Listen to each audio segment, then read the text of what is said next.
Bonjour à toutes et à tous.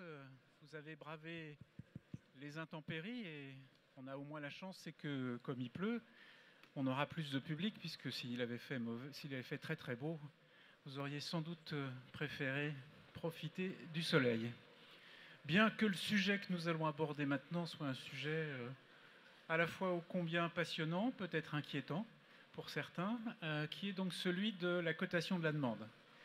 Pourquoi est-ce que ce sujet est important et inquiétant? Parce que la loi Elan, qui va bientôt être adoptée, donc puisqu'elle est dans sa phase ultime d'adoption, instaure une obligation de cotation pour un ensemble de territoires, et notamment pour les territoires dotés d'un PLH, sans que la loi ne soit plus explicite sur ce que ça signifie, avec un dispositif qui est un dispositif qui n'est pas nouveau, puisqu'il était déjà prévu et expérimenté, et c'est d'ailleurs l'enjeu de cette table ronde, à laquelle d'ailleurs on vous fera participer, puisque je pense que vous devez avoir les uns et les autres des questions sur cette question-là.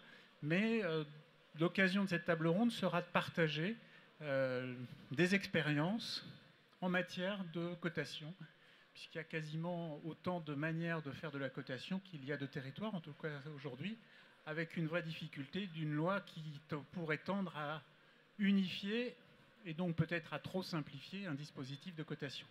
Alors pour en parler le plus intelligemment possible, autour de cette table, donc Isabelle Rueff, qui est directrice générale de l'OPAC 38, Pedro Fernandez, qui est directeur à la ICIA, donc dans les Hauts-de-France, et Siamak Agababaye, qui est adjoint au maire de Strasbourg, que nous avions déjà fait intervenir l'année dernière au Congrès de Strasbourg, qui avait été d'ailleurs un des fers de lance de la mobilisation des élus à nos côtés l'an dernier, et qui, sur Strasbourg, expérimente la cotation dans le cadre notamment y compris avec la mise en place d'un fichier partagé qui a été porté par l'association régionale Alsace depuis déjà de nombreuses années.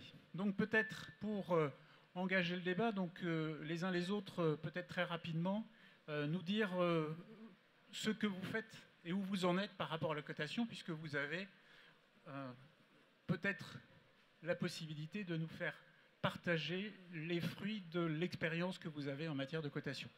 Peut-être Strasbourg, tout de suite, ouais, j'allais dire honneur aux élus, mais c'est pas forcément toujours un honneur, mais merci. En tout cas, peut-être tout de suite Strasbourg, avec l'expérience d'une collectivité qui s'est engagée dans le processus de cotation. Merci beaucoup. Bonjour à toutes et à tous. D'abord, vous dire peut-être en préambule que parler de la cotation, ça veut dire mettre aussi du politique dans les politiques d'attribution. C'est-à-dire, ça ne peut plus être des politiques d'attribution qui sont faites bailleur par bailleur, parfois en spécialisant des bailleurs, parfois en spécialisant des territoires, mais il faut que ce soit vu à l'échelle intercommunale.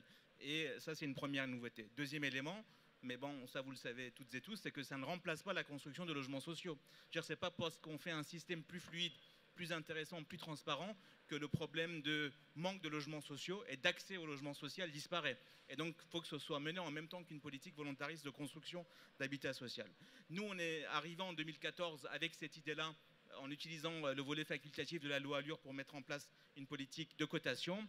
Et au début, on s'est dit, bon, bah, la cotation, ça a l'air assez simple. On a allé visiter Rennes, qui était pour nous la Mecque de la cotation, la politique de l'habitat. On a dit, bon, bah, c'est un système qui marche très bien. Bah, on va le mettre en place. On est arrivé, on l'a présenté aux communes, on l'a présenté aux bailleurs, et là, levée de bouclier. Levée de bouclier parce qu'on n'avait pas identifié au départ un élément qui était les plus intéressants, c'est le volet partenarial qu'il fallait construire. On n'avait pas identifié que du côté des bailleurs, il pouvait y avoir une dépossession d'un travail qui était lourd depuis très très longtemps, et donc il fallait accompagner ce travail-là en lien avec les bailleurs. Et puis du côté des communes, de la crainte de se voir imposer des habitants ou des candidats que les communes n'auraient pas choisis parce qu'elles avaient l'illusion de pouvoir choisir, ou elles avaient l'illusion de choisir déjà leurs habitantes et leurs habitants. Et donc il fallait ensuite faire un travail. Du coup, on a fait un travail partenarial avec l'Areal, l'association régionale, avec qui voilà, nos relations étaient déjà très partenariales et très bonnes, avec l'ensemble des bailleurs, et puis un groupe de communes volontaires qui souhaitaient travailler sur le sujet. Avec les communes volontaires, on a fait des visites à Rennes, et puis ensuite, on a commencé à parler gris, et on a commencé à parler expérimentation. Ça a mis très très longtemps, parce qu'il y avait un élément, par exemple, qui était bloquant dans les communes. Comment les habitants de ma commune vont pouvoir bénéficier du logement social sans être dépassés par l'outil de cotation par des gens qui viendraient d'ailleurs. C'est-à-dire comment l'outil de cotation n'allait pas défavoriser finalement ma commune. Donc il fallait déjà démontrer que l'outil de cotation n'allait pas défavoriser la commune. Et ça, on a réussi finalement à le démontrer qu'une fois qu'on a débuté l'expérimentation. Pour débuter l'expérimentation, on a fait un travail en commun avec l'Areal et un cabinet d'études qui nous a accompagnés durant 1 an, cabinet Sosten. L'outil a été élaboré avec les bailleurs d'un côté et avec les communes de l'autre côté, comprenait plusieurs types de critères. Des critères bien sûr légaux qui apparaissent dans les différents textes, et donc on est en raccord là-dessus. Mais on avait également des critères communaux, comme Rennes l'avait mis en place au départ, parce qu'on s'est rendu compte à un moment donné que sans les critères communaux, on ne pourrait pas le mettre en place. Il n'y avait pas de consensus politique dans les communes s'il n'y avait pas les critères communaux. Tout en sachant que peut-être qu'au fur et à mesure des années, ces critères communaux finalement finiraient par disparaître. Et puis ensuite, il fallait favoriser les critères socio-économiques d'un côté, mais aussi les critères de parcours résidentiel de l'autre côté, ce qui n'était pas simple. Et puis enfin, comment prendre en compte le refus. Sur notre territoire, une attribution sur 2, tout bailleur confondu, se voit opposer un refus. Un vrai problème, hein. D'ailleurs, c'est aussi ce qui nous a poussé d'aller dans cette réforme, c'est que ça ne marchait pas bien, quoi. Et donc, pour diminuer ce taux de refus, il fallait pouvoir aussi traiter la question du refus, question à laquelle aujourd'hui, on n'a pas de réponse définitive. On est entre, est-ce qu'il faut un malus, est-ce qu'il faut un malus en nombre de points, est-ce qu'il faut plutôt un délayage dans le temps, ou alors il ne faut rien du tout. Il faut que un dossier qui refuse retourne dans la file d'attente et puis c'est tout. Donc là-dessus, on n'a pas encore choisi. Ce qui est sûr, c'est que l'expérimentation se fait maintenant depuis plus d'1 an. On a commencé en septembre 2017. On attendait de voir ce que dit la loi Allure, hein, pour pouvoir être, en tout cas, de ne pas être contredit par la loi. La loi Élan. La loi Élan. C'est vrai. Il faut un peu d'allure pour prendre de l'élan, mais... Ça veut aussi dire que ces quelques années, en fait, on passe notre temps à mettre en place des dispositifs, des lois que les lois suivantes viennent contredire ou alors complexifier sans qu'on ait le temps de les mettre en place. En tout cas, 1 an d'expérimentation, et on voit bien qu'un des objectifs de la cotation qui était de faire remonter les dossiers les plus anciens, par exemple, marche. Aujourd'hui, on voit remonter des dossiers qui, bizarrement, depuis 3 ans, depuis 4 ans, n'avaient aucune proposition, alors que les dossiers étaient complets. Voilà. Et donc, on répond à ça. Et on répond aussi à l'utilité sociale, hein, du logement social. C'est que les dossiers les plus défavorisés arrivent, on arrive à les faire remonter. Et surtout, on a fait accepter quelque chose qui est que la cotation n'est pas un outil d'attribution, est un outil d'aide à la décision, que la commission d'attribution reste in fine souveraine en la matière, et ça, on a beaucoup insisté là-dessus, et que chez nous, ce n'est pas encore un outil de peuplement. Pour l'instant, on souhaite la positionner comme un outil d'aide à la décision et d'ordonnancement de la demande.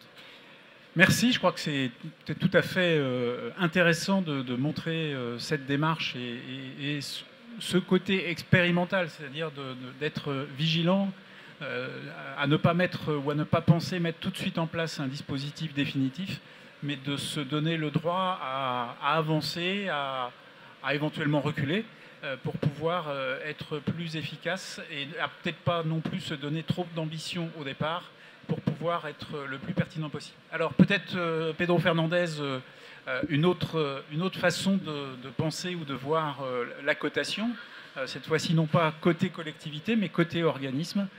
Comment vous voyez vous travaillez sur ces dispositifs de cotation? Alors nous aussi, ça a démarré il y a 4 ans, quand on a vu que dans la loi Allure, il y avait la possibilité d'expérimenter la cotation. Et nous nous sommes dit, au niveau de l'Union régionale de l'habitat des Hauts-de-France, que tôt ou tard, ça deviendrait obligatoire. Donc comme on souhaitait ne pas subir au fur et à mesure des mises en œuvre de cotations différentes en fonction des EPCI, nous nous sommes dit, on va travailler en interbailleur à être force de proposition pour une approche commune de la cotation. Alors, une approche de la cotation, mais qui vient, comme l'a dit l'élu, en outil d'aide à la décision, en support d'une politique d'attribution. Donc, nous avons travaillé longuement et nous sommes arrivés à la conclusion suivante, c'est qu'il fallait, avant de coter la demande, qualifier l'offre, connaître le peuplement, qualifier l'offre, de manière à pouvoir ensuite orienter les demandes en fonction des forces et des faiblesses des territoires.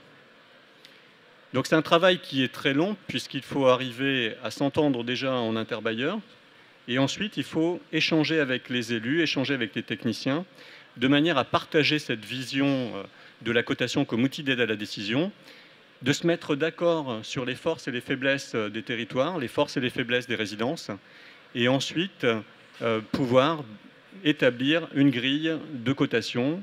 Alors pour faire simple, comment ça fonctionne ? Eh bien, notre idée, c'est que la cotation fonctionne dans les deux sens.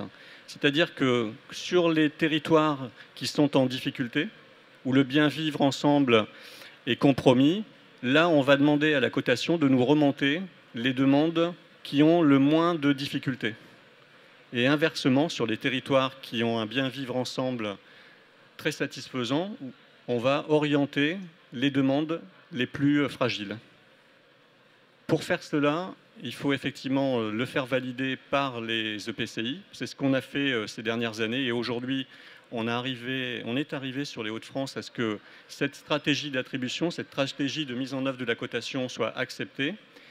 Et maintenant, l'étape, c'est d'avoir un outil partagé pour faire vivre cette réflexion. Nous allons prochainement lancer un appel d'offres pour construire cet outil que nous mettrons à disposition des communes, des EPCI, de l'État et bien sûr des bailleurs, puisque c'est vraiment une vision multi-partenaire de la mise en œuvre d'une cotation. Et on pourrait même aller plus loin, puisque la manière dont on veut mettre en place notre stratégie mixité sociale, mixité bien vivre ensemble, pourrait aussi mettre en œuvre l'allocation choisie ou la bourse aux échanges dans la même approche. Merci Isabelle Rueff. Donc l'OPAC 38, vous êtes engagé dans une stratégie de location non pas choisie mais voulue, active. Ça n'empêche pas qu'elle soit voulue quand même, j'espère. Donc de la location active et dans cette logique, vous avez aussi introduit et vous avez travaillé sur le dispositif de cotation. Donc comment vous aussi, quelles leçons vous tirez de cette expérience, ou en tout cas de ce qui n'est plus une expérience, qui est maintenant une réalité quotidienne pour l'ensemble de l'organisme et pour les demandeurs de logement. Alors, je vais faire un petit peu d'histoire avant d'arriver à aujourd'hui et dire que cette démarche, en fait, sur la cotation, elle a été menée par APSIS, donc l'Association des bailleurs sociaux de l'Isère, à partir de 2010, en fait, dans le cadre d'une démarche sur lutte contre les discriminations. Et donc, le travail sur la cotation, il a commencé assez tôt et au fur et à mesure qu'il se déroulait, on se rendait compte qu'en fait, il y avait deux sujets. Il y avait un sujet cotation et puis un sujet location choisie, puisqu'à l'époque, on disait location choisie. Et finalement, on s'est emparé des deux possibilités qui étaient offertes par la loi Allure, l'article 97, de faire cette expérimentation à la fois sur la cotation et sur la location choisie, et donc qui à ce moment-là en Isère est devenue location active. Alors pourquoi active? C'est qu'on ne voulait pas mentir en disant choisie, parce que effectivement le choix n'est pas plein et entier, mais active qui était une façon de rendre le demandeur acteur de sa demande, et surtout cette inversion totale du processus de rapprochement entre l'offre et la demande qui fait que c'est le demandeur qui va se positionner sur une offre, donc qui est rendue visible, et non pas dans le fichier on va appeler un numéro ou un demandeur en fonction d'une grille. Et donc finalement, on a mis en place ces deux expérimentations et on a abouti à une grille de cotation qui a bien été définie en interbailleur, donc sur l'ensemble des territoires, sur l'interbailleur, une grille qui est commune et qui a évidemment l'avantage, notamment dans le cadre de la lutte contre les discriminations, d'afficher une transparence totale sur les critères de choix et sur les raisons pour lesquelles un tel a été retenu plutôt qu'un tel sur une demande. Et puis finalement, on s'est rendu compte que cette cotation, elle posait quand même beaucoup de problèmes, et notamment de problèmes d'outils, parce qu'effectivement, c'est très difficile de faire de la cotation, on va dire, dans l'absolu et sur la totalité du fichier. Donc, j'ai envie de dire, si on va vers de la cotation généralisée, très clairement, il y a un problème d'outils. Et finalement, la démarche de l'OPAC 38, ça a été à nouveau de coupler complètement l'allocation active et la cotation, c'est-à-dire qu'on ne fait jouer la cotation que sur les personnes qui se sont positionnées sur un logement et dont on sait qu'elles veulent le logement. Ce faisant, on simplifie beaucoup la vie. On évite de faire une cotation désincarnée dans l'absolu, puisque effectivement on ne va coter que les personnes dont on sait. On évite le problème des refus, même s'il reste marginalement du refus. Globalement, quand quelqu'un a candidaté sur un logement, c'est plutôt parce qu'il le veut que parce qu'il ne le veut pas. Et donc, en fait, ce qui marche bien pour nous, c'est effectivement ce couplage entre location active et cotation, qui est véritablement une aide à la décision et qui apporte du coup beaucoup de, alors je vais dire le mot de confort et de sérénité aux conseillères clientèle avant le passage en cale, c'est-à-dire qu'elles vont ordonnancer et faire, et classer les candidats, mais uniquement des candidats dont on sait qu'ils ont accepté le logement, qu'ils l'ont vu, qu'ils l'ont visité, qu'ils se sont positionnés dessus. Et donc la cotation joue de ce point de vue-là. Donc ça a le mérite de la transparence, ça facilite la décision, c'est présenté à la CAL qui peut toujours inverser l'ordre et décider que la cotation n'est pas le plus décisionnel, puisqu'on est bien dans ce principe d'aide à la décision.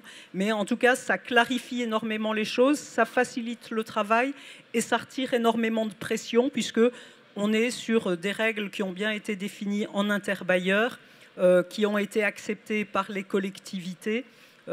Et donc ça fonctionne plutôt bien, mais effectivement dans ce cadre plutôt de couplage entre location active et cotation. Donc c'est une réalité maintenant depuis plusieurs années. L'OPAC 38 a poussé très loin la démarche location active, puisque actuellement 54% de nos attributions sont faites en location active. Donc sur 4000 attributions par an, en gros, c'est 54% qui sont réalisées en location active. Et là, effectivement, la cotation joue pleinement son rôle. Et pour les autres attributions, donc pour les 46% restants, la cotation intervient également ou pas? Elle intervient, mais plutôt après désignation des candidats par un certain nombre de bailleurs. Là encore, par les réservataires.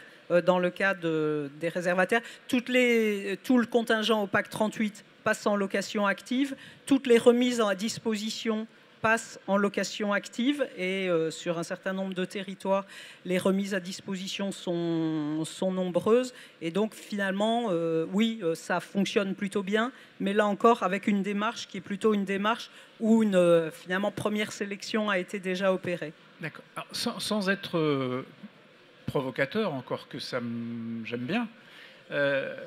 Vous avez beaucoup parlé, vous avez parlé de la cotation vue du côté soit de la collectivité, soit du côté du bailleur. J'aimerais vous interroger sur c'est quoi l'information et quelle est l'information que vous donnez au demandeur. C'est-à-dire, est-ce que le demandeur est informé et comment vous avez pensé l'information du demandeur? Parce que c'est notamment dans la loi Elan, c'est un des objectifs sous-tendus qui est de permettre, et c'est même d'ailleurs inscrit dans la loi, de permettre une publicité, une transparence dans la cotation. Comment, dans chacune de vos expériences, dont on voit un peu les différences d'approche, même si elles ont toutes des points communs, hein, notamment la logique d'interbailleur, la logique de partenariat et la logique de construction progressive, hein, qui est un point important, un peu de construction tâtonnante, je dirais, mais qui est un point important, c'est-à-dire on peut s'autoriser le tâtonnement. Moi, j'aimerais avoir votre point de vue et votre expression sur la relation avec le demandeur et la relation cotation-demandeur. Alors, pour réussir la cotation, la question de l'information est quelque chose d'essentiel, parce que si le choix n'est pas éclairé entre tel quartier ou tel quartier, par exemple sur est-ce que tel type de logement est disponible sur le territoire, est-ce que si je suis demandeur et je veux habiter une maison individuelle, et il y a des maisons individuelles dans le parc social, où est-ce que c'est disponible? Si l'ensemble de ces informations-là ne sont pas disponibles, ça ne sert à rien. Ensuite, si l'information sur ce qu'est la cotation n'est pas disponible, là également, on serait dans quelque chose qui ne serait pas très transparent vis-à-vis des gens. Et puis, on s'est aussi posé la question, ça fait beaucoup de débat entre nous, on a à peu près tranché sur le fait, est-ce qu'il faut par exemple que l'information de qui était au début de la cale en numéro 1, en numéro 2, en numéro 3, et puis quel résultat in fine, est-ce que cette information-là devait être accessible au demandeur ou pas, pour éventuellement que le demandeur sache où ça en est, et éventuellement donner le droit au demandeur de contester la décision de la CAL a posteriori sur pourquoi vous n'avez pas suivi de la cotation à partir du moment où il y a une cotation qui est en place.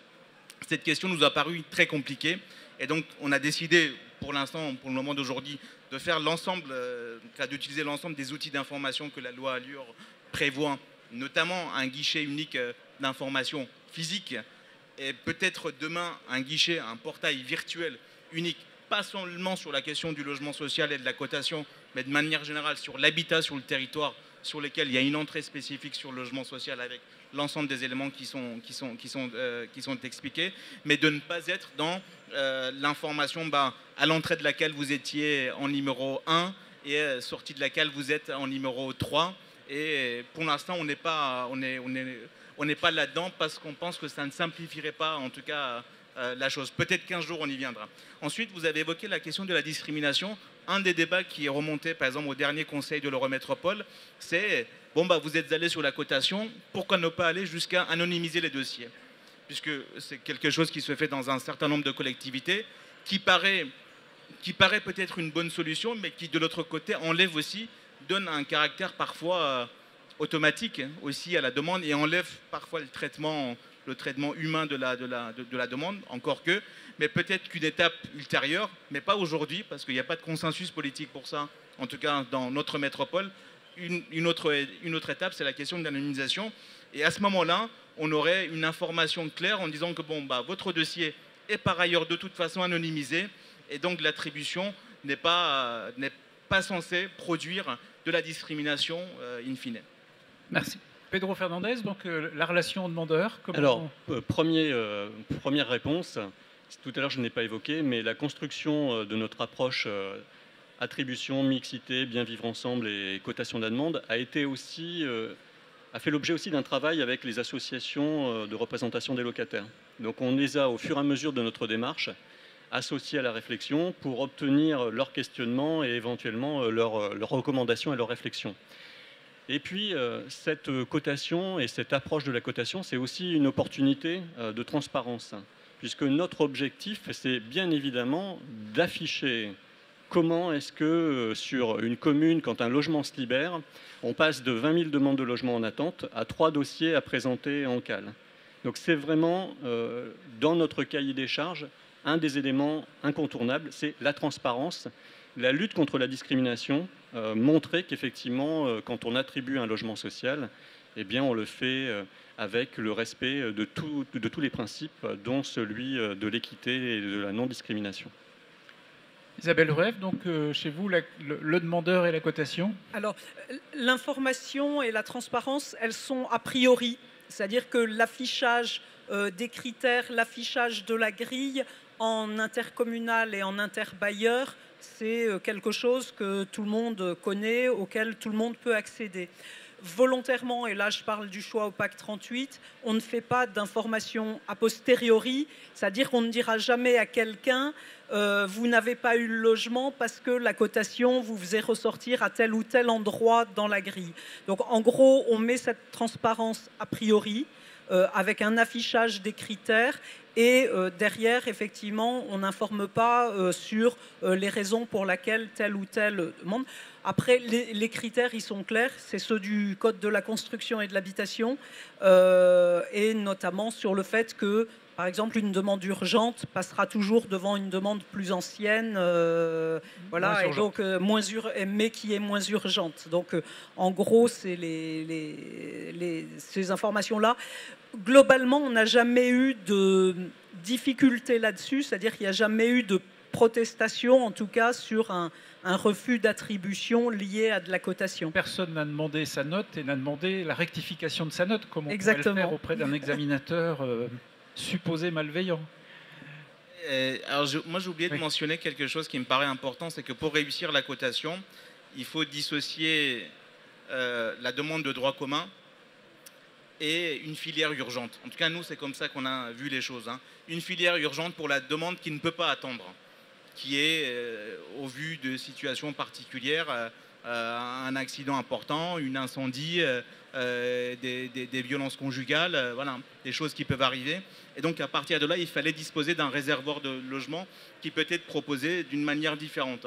Et donc ça, c'est le contingent réservataire de l'Eurométropole qui remplit ce rôle-là, qui est qui répond à la demande urgente. Et tout ce qui n'est pas considéré comme une demande, voilà, qui ne relève pas de ça, c'est une demande qui attend son temps dans le fil d'attente. Et un autre élément que je voulais souligner, c'est que là, on a eu des discussions qui sont faites en interbailleurs. Nous, quand on est parti dans cette aventure-là, on avait 19 bailleurs sur le territoire, 28 communes, avec les uns et les autres parfois des politiques d'attribution, y compris communales, où les communes intervenaient de manière assez forte. Et donc, il fallait harmoniser tout ça. Et ça n'a vraiment pas été chose simple entre des communes qui étaient très interventionnistes, qui voulaient à chaque cas imposer leurs candidats aux bailleurs, des bailleurs qui avaient des politiques d'attribution très très précises, et puis enfin d'autres bailleurs, par exemple, qui sont liés à Action Logement, qui ont des logiques de réservation, parce qu'il faut aussi se dire que ce dont on parle, c'est tout ce qui n'est pas réservataire, parce que ce qui est réservataire obéit également à d'autres logiques. Et comme il y a in fine, en tout cas sur notre territoire, mais je pense que c'est vrai un peu partout, il y a peu de logements, une minorité de logements finalement qui restent dans le droit commun hors réservation. Et ça veut dire que finalement cette action-là ne s'exerce que sur une minorité de logements, même si c'est une action qui est globale et qu'in fine, on peut aussi demander à l'ensemble des réservataires d'appliquer la même logique. Voilà. Donc pour le moment, la cotation ne s'applique que sur la fraction non réservée des logements, enfin hors les réservataires État et Action Logement. Voilà, à terme notre philosophie, c'est que tout le monde puisse l'appliquer. Action Logement l'applique également. Il applique la cotation, mais à partir de son public. Mais vous sortez de l'universalité. À partir du moment où vous êtes sur un public Action Logement, vous n'êtes pas sur un public forcément universel. Donc voilà, donc forcément, c'est une cotation qui est appliquée, mais sur un public particulier. D'accord. Alors notre approche, elle est sur 3 départements, donc la région des Hauts-de-France, et ça concerne toutes les demandes et toutes les attributions, y compris celles des réservataires. Y compris les contingents réservataires. Oui. Donc c'est l'intégralité de la demande qui est traitée de cette façon-là. Et l'intégralité de l'offre de logement. Qui sera traitée de cette manière. Qui sera traitée, oui. Ouais. Alors, c'est un gros travail, effectivement, que d'arriver à convaincre toutes ces parties prenantes. Comme on est sur un forum, et que traditionnellement un forum, c'était aussi l'occasion d'une expression de tout le monde, je pense que s'il y a des questions, je pense qu'il ne faut pas que vous hésitiez dans l'assistance nombreuse. Donc j'espère que vous n'êtes pas que là parce qu'il pleut dehors, même si c'est important. Oui, peut-être une question, et puis c'est pas très commode parce qu'on n'a pas de micro, mais si vous pouvez vous présenter. Attends, vas-y, parce que là, on a... Éric Ledoux, Pierre et Lumière. C'est pour les réservataires. Est-ce qu'avec l'État aussi, vous avez eu des discussions pour que les candidats qui vous désignent, et aussi Action Logement, les candidats qui vous désignent, pas après désignation, la cotation soit appliquée aussi? Oui, il y avait une autre question ici, monsieur. Bonjour, Christian Ballerini, je suis administrateur à Parhabitat et membre de la commission d'attribution. Je suis un élu CNL. Voilà. Donc sur la cotation, pour nous, la CNL, on n'est pas trop favorable pour un certain nombre de raisons. Premièrement, cette cotation, elle est quand même issue, disons, des critiques de discrimination. C'était, comment dirais-je, que pratiquaient toutes les commissions d'attribution. On logeait le copain du copain du copain, ainsi de suite. On a eu quand même une forte campagne là-dessus à chaque congrès. Ça, c'est le premier point. Deuxième point, la cotation, elle a un péché originel, c'est qu'elle est faite uniquement sur les déclaratifs. Et quand vous passez de la déclaration, que vous passez à l'instruction du dossier, par les temps qui courent, les situations familiales, les revenus, le chômage, les séparations, les violences, les situations urgentes telles qu'elles ont été décrites, ne sont pas pris en compte. Et vous vous retrouvez avec une cotation complètement décalée sur laquelle le réservataire s'est prononcé. En particulier, nous on voit sur Paris, on a, on a 180 000 demandeurs de logement. Paris en attribue 12 000, dont 5 000 par Paris Habitat. Donc on commence à avoir une expérience là-dessus. Donc ce décalage, il existe et c'est vraiment important. Par exemple, les gens qui ont des revenus fonciers, ils ne les déclarent pas quand ils s'inscrivent. Et vous vous retrouvez avec des gens qui demandent un logement social alors qu'ils louent des chambres à des étudiants à 60 €. Et dernier point, la cotation, à quoi elle sert quand vous avez un seul candidat? Quel est le rôle de la commission d'attribution quand le réservataire vous sort un seul candidat de cette cotation? Voilà, il y a d'autres trucs. Mais... Merci de cette intervention. Il y a d'autres, peut-être une dernière, et puis après on refera un tour, parce que faut qu'on garde le temps quand même. Emmanuel Gauville, Siliope Habitat. Donc Lot-et-Garonne, territoire détendu, ce qui n'est pas le cas des 3 témoignages. Donc c'est plus une remarque qu'une question. Je reprends ce qui a été dit tout à l'heure par M. Fernandez, notamment sur le fait que vous êtes vigilant à la qualification de l'offre en fonction des territoires. C'est une de nos difficultés parce que si je comprends bien intellectuellement la notion de cotation qui fait remonter les demandes les moins en difficulté pour les territoires où le vivre ensemble est compliqué, je le comprends sur un territoire tendu, c'est beaucoup plus compliqué dans les territoires détendus où nous avons aujourd'hui des gens qui sont en demande malgré leurs difficultés d'être dans des quartiers marqués et pour lesquels la légitimation de la décision de la CAL est parfois très compliquée. Merci. Alors peut-être des éléments de réponse, et puis après, j'avais coupé la parole à Isabelle Rueff, mais pour laisser la parole à la salle, mais peut-être sur le premier point, sur l'application sur les contingents états. Alors, l'idée in fine que ça s'applique chez tout le monde. Mais comme je dis, le public d'action au logement est un public particulier, ou le public réservataire est un public particulier. Donc il y a un choix qui est fait a priori sur un public, et ensuite la cotation s'applique. Donc on ne peut pas parler de la cotation universelle sur ce public-là. Ensuite, sur le déclaratif ou le pas déclaratif, c'est un élément qui est important. Nous avons choisi de travailler sur la notion de dossier complet, qui a été un long chemin. C'était 1 an et demi de travail pour que l'ensemble des bailleurs acceptent de dire, bon, le dossier complet, c'est ce dossier-là, avec telle liste de pièces. Parce que d'un bailleur à l'autre, même si la loi impose un certain nombre de choses, d'un bailleur à l'autre, le dossier n'était pas complet de la même manière. Il fallait arriver à ce... Et donc, in fine, l'idée est que la cotation s'applique sur chaque dossier qui était un dossier complet. Voilà. Et puis, enfin, je voulais aussi répondre sur un élément où vous disiez entre territoire tendu et détendu. Je pense qu'il n'y a pas une cotation qui s'applique à tous les territoires. Je pense que chaque territoire doit pouvoir construire son outil selon les difficultés et selon les spécificités du territoire. Et ce qui a été fait à un endroit n'est pas forcément valable à un autre endroit. Et pour ça, il faut peut-être se fixer des ambitions. Moi, je rappelle juste les 4 ambitions que nous, on s'est fixées. C'est d'abord qu'un maximum de ménages puissent bénéficier d'une offre le plus rapidement possible.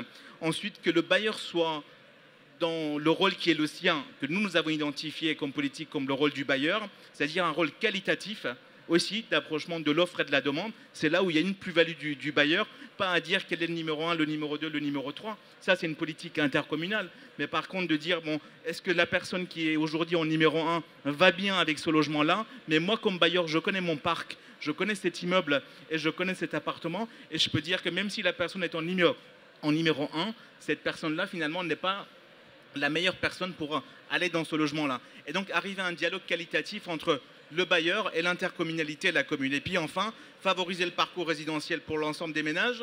Et pour terminer, laisser tout de même une place, parce que c'est important, à l'expertise locale, l'expertise communale, l'expertise des CCAS, l'expertise des équipes sociales des territoires, des départements et de la politique intercommunale. Cette part locale d'expertise communale ou intercommunale est quelque chose qui est également essentiel dans la construction de l'outil. Merci. Peut-être quelques éléments de réponse. Des éléments de réponse, oui. Alors sur le contingent de l'État, effectivement, pour nous, il fait partie de la cotation. En ce qui concerne la demande sur la cotation sur une demande déclarative, pour nous, l'approche, c'est que même si la demande est remontée sur de fausses informations, quand on instruit cette demande, eh bien, on va recoter la demande. Et donc, elle pourrait perdre son caractère prioritaire. Et puis sur les territoires détendus, la cotation aide quand même à remonter les demandes qui ont le moins de difficultés. Et si on n'a que des demandes qui ont des difficultés, ça nous permet de bien mettre en place un accompagnement nécessaire pour accueillir cette famille sur ce logement et cette résidence qui est disponible. Et puis un dernier élément, c'est que ça permet aussi, cette approche de la connaissance des territoires, de pouvoir mettre en place une politique d'attribution, mais aussi une politique de mutation, parcours résidentiel, et puis aussi de pouvoir déterminer quelles sont les actions multipartenariales qu'on peut mettre en place pour remonter le bien-vivre dans certaines résidences où on ne pourra pas rééquilibrer ce bien-vivre uniquement avec l'attribution. Ça veut dire qu'il faut faire de la rénovation, qu'il faut faire de la sécurité, qu'il faut faire du lien social et d'autres choses. Ça sert à ça aussi, cette approche de la cotation. Isabelle Ruet. Je partage beaucoup de choses qui ont été dites. Je dirais que là aussi, pour parler un petit peu des contingents, et dans la mesure où on a contractualisé progressivement avec la plupart des collectivités sur leurs contingents et sur la location active, ça nous résout aussi le problème de faire de la cotation du coup sur cela. Et par exemple, là j'ai un exemple très précis. Toutes les remises à disposition de toute façon passent en location active. J'ai un exemple très particulier en ce moment d'un pavillon qui a été remis à disposition par Action Logement, qui n'a pas trouvé un salarié du privé à nous désigner. On le met en location active avec priorité, bien entendu, salarié du privé. Voilà. Et derrière, on appliquera la cotation. Et s'il n'y a pas de salarié du privé qui se déclare intéressé, ce qui honnêtement m'étonnerait sur ce type de bien, on balayera l'ensemble du champ pour faire partir la dotation. Donc là encore, ce couplage location active et cotation, il fonctionne relativement bien sur cette question des contingents.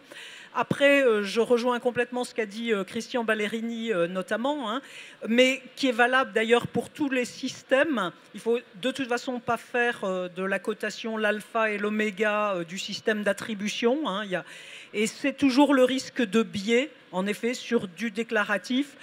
Et surtout quand les critères sont connus, on essaiera toujours, évidemment, de faire ressortir celui qui vous fait placer un peu devant les autres en matière de cotation. Mais ce biais, il existe aussi sans cotation, en fait, de ne pas tout dire ou de viser très large ou un certain nombre de choses. Je dirais que l'avantage de la cotation, c'est, en effet, ça a été dit, c'est que ça permet de relativiser notamment la question de l'urgence, parfois, et sur certains territoires où il faut accepter que l'urgence n'est pas forcément le critère prioritaire qu'on va faire. Et donc j'en viens un petit peu à ce qui a été dit sur les territoires détendus, mais on pourrait dire la même chose sur les territoires QPV et hors QPV. Il faut en effet qu'on adapte la cotation et notamment que le poids relatif de l'urgence, par exemple, soit moins fort sur les QPV et qu'on priorise un critère qui serait plus sur des niveaux de ressources, par exemple, et éventuellement si on veut travailler sur des peuplement entre guillemets, parce que j'aime pas tellement ce mot-là, que effectivement le critère d'un peu plus de ressources devienne prioritaire par rapport au critère de l'urgence. Mais tout ça, la cotation nous le permet.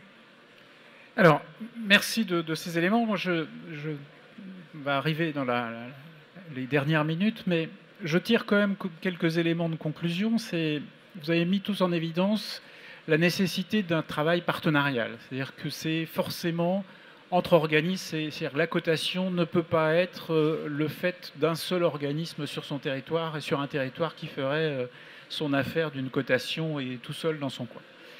Ça me paraît quelque chose d'important avec l'association des collectivités locales et des autres partenaires qui sont impliqués dans le processus d'attribution.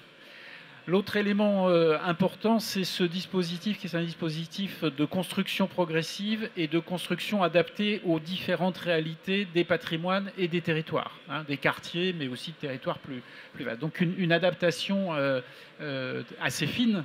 Et donc, troisième élément, c'est que ça s'intègre dans un projet qui est un projet plus large, qui n'est pas simplement de dire, ben voilà, j'ai une obligation, je vais faire une cote et je vais mettre une note à chaque demandeur.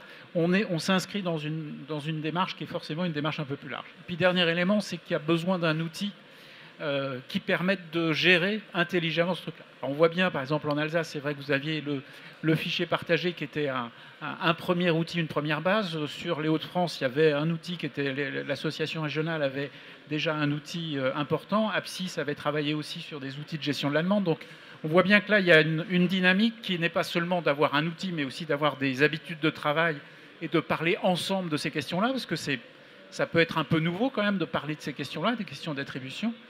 Alors, on voit bien là, j'ai un peu les facteurs et les conditions de réussite. La loi Elan introduit maintenant une obligation avec une systématisation. Les textes d'application sont loin d'être sortis, heureusement, mais au vu de votre expérience, qu'est-ce que vous pressentez ou qu'est-ce que vous mettriez en évidence comme risque par rapport à cette généralisation et cette un peu systématisation qui est prévue par la loi? Qu'est-ce qui vous paraît important d'éviter comme écueil dans le dispositif de cotation qui va se développer et que maintenant quasiment tous les gens qui sont ici autour de la table vont avoir à travailler, à mettre en œuvre? Alors peut-être d'abord souhaiter que dans la loi Elan, même si les territoires n'ont pas jusque-là été vraiment autour de la table, que pour les décrets d'application, on puisse écouter au moins les expériences qui sont tentées localement. Il y a un groupe de travail de PCI volontaires à la DHUP avec l'USH qui travaille cette question-là. Et donc on souhaite être écouté. Et on ne souhaiterait surtout pas qu'il y ait un modèle imposé d'en haut et qui fixerait tout. Je pense qu'il faut laisser la place aux expérimentations locales, qu'il y ait un cadre national.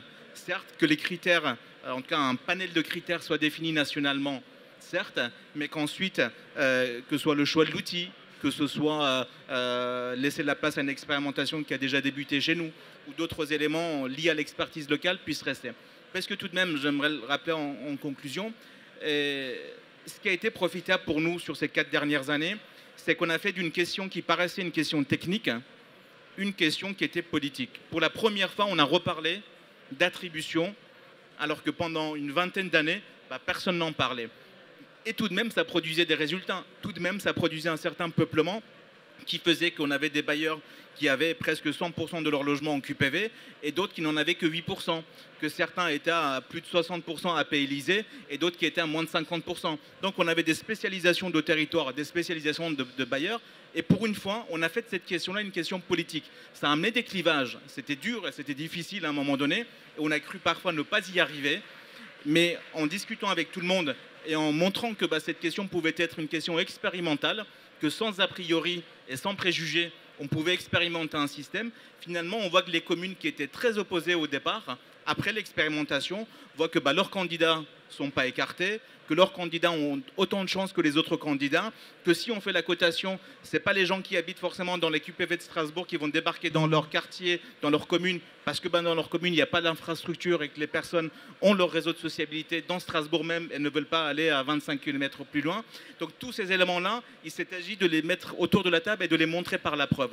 Donc ce qu'en tout cas notre territoire, mais d'autres collectivités souhaitent, c'est qu'il soit laissé une place à l'expertise locale, l'expertise des collectivités, des bailleurs, des locataires et de ce qu'on peut faire ensemble, mais de ne surtout pas figer les choses et d'imposer un système par le haut. Merci. Pedro Fernandez, rapidement. Je dirais qu'il est urgent de ne pas attendre. Soyons force de proposition. Et puis la cotation, c'est une opportunité à partir du moment où on lui donne un sens et où on fait effectivement une mise en œuvre qui soit respectueuse des habitants, les demandeurs, mais aussi ceux qui sont dans les logements, dans les résidences, et qui voient avec crainte et peut-être avec des fantasmes l'arrivée de populations très difficiles. Donc c'est vraiment une opportunité, saisissons-la. Isabelle Rueff. 3 choses. Oui, la voie de l'expérimentation est la bonne, et donc c'est expérimentation puis généralisation, ou en tout cas élargissement de cette expérimentation. Deuxième chose, interbailleur, intercontingent, intercommunal. Là aussi, pour que ça fonctionne, il faut qu'il y ait ces accords qui soient trouvés Et donc, en effet, cette intelligence territoriale dont on parle souvent et qu'on n'applique pas toujours. Voilà. Et puis, troisième chose, et là, c'est toujours ma profession de foi, je crois qu'il n'y a rien qui remplace le désir du demandeur d'habiter à tel endroit plutôt qu'à tel autre. Et donc, toujours ce couplage entre le désir du demandeur d'habiter à cet endroit-là et la mise en place de critères qui permettent, au bout, de déterminer celui qui sera retenu. Merci, en tout cas, merci à vous trois de vos témoignages. Je crois qu'on a vu un tour, alors c'est forcément un peu rapide sur un sujet comme ça.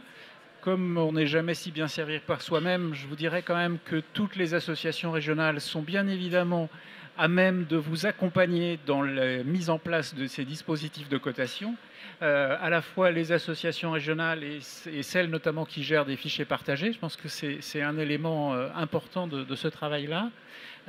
C'est aussi important, et soyez assurés qu'on va être particulièrement vigilant, et je pense que tout à l'heure Samia Agababa il faisait référence dans le cadre du club des utilisateurs et dans le cadre des EPCI expérimentateurs, une vigilance extrême sur la façon dont les textes d'application seront définis pour la mise en place de la cotation. Je pense qu'il serait particulièrement dangereux qu'on ait effectivement un système national unique de cotation s'appliquant de façon totalement indifférenciée au territoire.